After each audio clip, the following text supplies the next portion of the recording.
We started Meta ads last August, and the audience has audience of 250,000 in ad spend. Actually, older optimizing an ad to cart is better.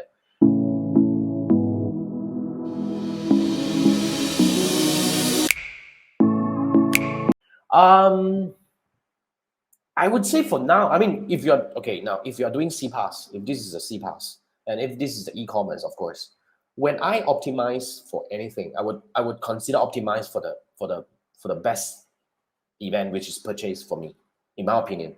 Because optimizing for add to cart and purchase, some people will argue that, optimize for add to cart because you get more people to add to cart. But then again, ultimately you want people to purchase, right? So yeah, but if you are trying to let this campaign learn faster within this period of time, then of course optimizing for add to cart makes sense, because it will actually exit learning faster, and Facebook will be able to find more people who are likely to do the same thing, because at this period most people won't buy.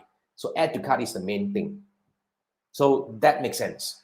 But yeah, I mean, I'm not against this method, but if I were to do it, I'll just go all the way to purchase.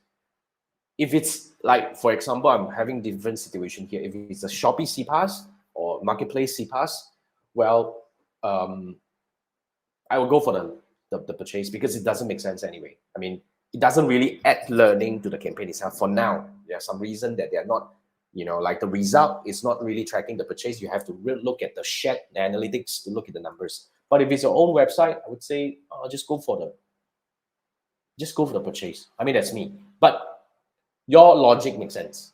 I do not against your idea of optimizing for add to cart, because that helps the campaign to learn faster. Yeah, that's what I think.